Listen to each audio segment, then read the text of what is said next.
It's always a pleasure to be introduced into the Rose Garden. Thank you, Wendell. Thank you for coming. Looking forward to answering some of your questions.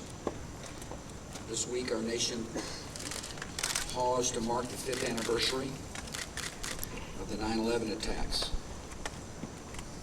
It's a tough day for a lot of our citizens. I'm so honored to meet with family members and first responders, workers at the Pentagon, all who still had heaviness in their heart.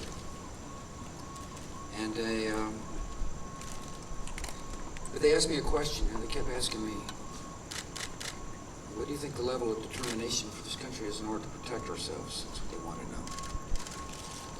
You know, for me, it was a reminder about how I felt right after 9/11. I felt a sense of determination and conviction about doing everything that is necessary to protect the people. I'm going to go back to New York to address the United Nations General Assembly. I'm going to talk to world leaders gathered there about our obligation to defend civilization and liberty, to support the forces of freedom and moderation throughout the Middle East, as we work with the international community to defeat the terrorists and extremists, to provide an alternative to their hateful ideology. We must also provide our military and intelligence professionals with the tools they need to protect our country from another attack. And the reason they need those tools is because the enemy wants to attack us again. Right here in the Oval Office, I get briefed nearly every morning about the nature of this world. And I get briefed about the desire of an enemy to hurt America. And it's a sobering experience, as I'm sure you can imagine. I wish that weren't the case. But it is the case. And therefore, I believe it is vital that our folks on the front line have the tools necessary to protect the American people. There are two vital pieces of legislation in Congress now that I think are necessary to help us win the war on terror. We will work with members of both parties to get legislation that works out of the Congress. The first bill will allow us to use military commissions to try suspected terrorists for war crimes.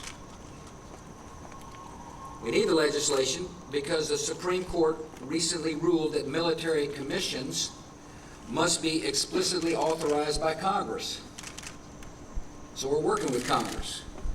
The Supreme Court said you must work with Congress. We are working with Congress to get a good piece of legislation out.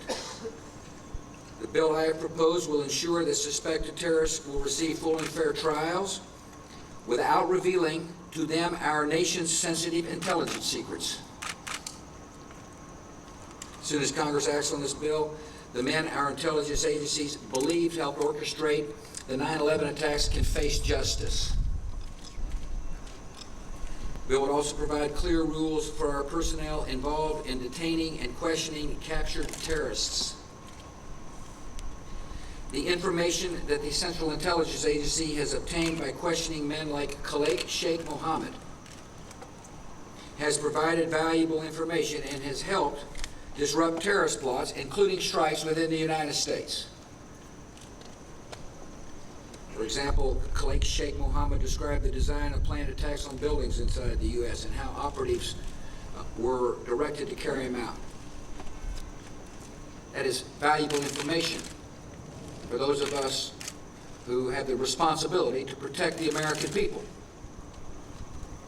He told us the operatives had been instructed to ensure that the explosives went off at a point that was high enough to prevent people trapped above from escaping. He gave us information that helped uncover Al-Qaeda cells' efforts to obtain biological weapons. We've also learned information from the CIA program that has helped stop other plots, including attacks on the U.S. Marine base in East Africa, or American consulate in Pakistan, or Britain's Heathrow Airport. This program has been one of the most vital tools in our efforts to protect this country. It's been invaluable to our country, and it's invaluable to our allies. Were it not for this program, our intelligence community believes that Al-Qaeda and its allies would have succeeded in launching another attack against the American homeland.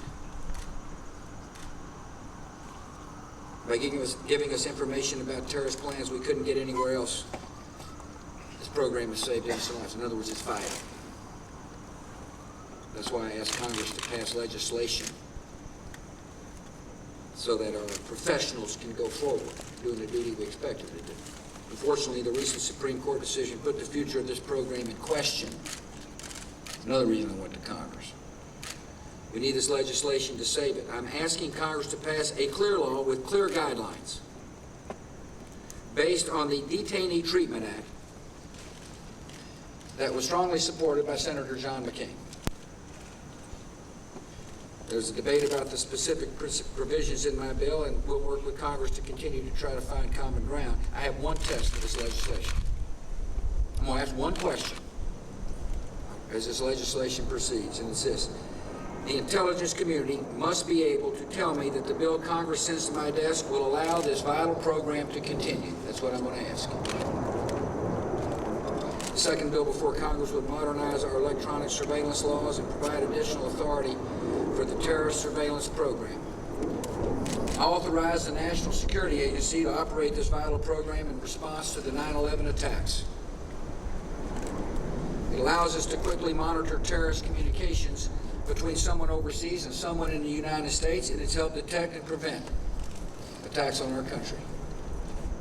The principle behind this program is clear. When an Al-Qaeda operative is calling into the United States or out of the country, we need to know who they're calling, why they're calling, and what they're planning.